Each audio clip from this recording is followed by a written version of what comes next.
France dans tous ses états.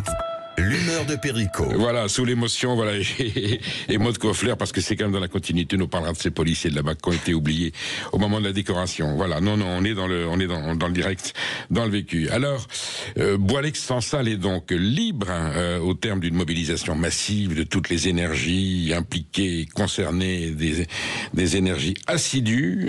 Pour autant, c'est un certain Frank-Walter Steinmeier, ci-devant président de la République fédérale d'Allemagne, pour l'heure inconnu au dossier, même si c'est un chef d'État, qui a personnellement obtenu la libération de Boualem-Sansal auprès de son homologue et ami, le président algérien Abdelmadjid Tebboune.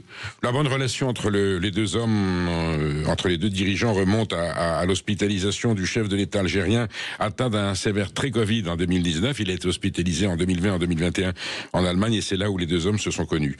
L'Allemand a su flatter, avec les mots qu'il faut, l'Algérien, en parlant d'attitude humanitaire et de vision politique à long terme, le sens de l'honneur auquel les Algériens sont très sensibles.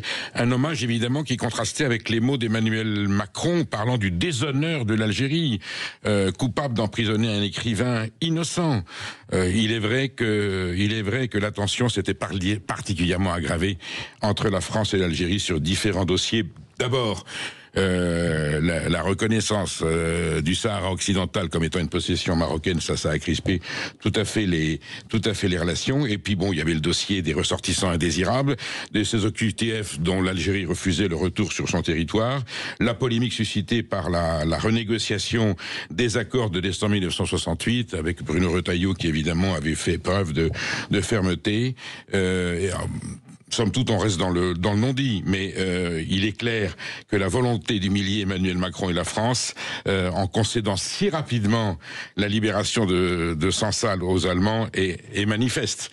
Alors blessé, la Macronie va évidemment tout tenter pour atténuer l'impact, expliquant que tout a été décidé en bonne intelligence avec Berlin. Bon, pourquoi pas, il y avait eu des contacts dès le départ entre les ambassadeurs, avec les avocats. C'est vrai que l'Allemagne est en contact avec la France depuis décembre 2024. Voilà, reste que nous restons à la merci des exigences et des remontrances de l'Algérie, sans oublier qu'il reste un otage dans les prisons algériennes. C'est Christophe Glaise. Espérons que Boualem-Sansal a eu de la chance, et on s'en réjouit et on le célèbre. Pensons à Christophe Glaise, et on voit bien qu'avec l'Algérie, le problème n'est pas résolu, la tension n'est pas tombée, et il est possible que le gouvernement algérien fasse encore preuve de plus d'exigence et peut-être plus de dureté dans ses relations avec la France. Espérons que tout cela pourra un jour s'apaiser et que Christophe Glaise sortira de prison le plus vite.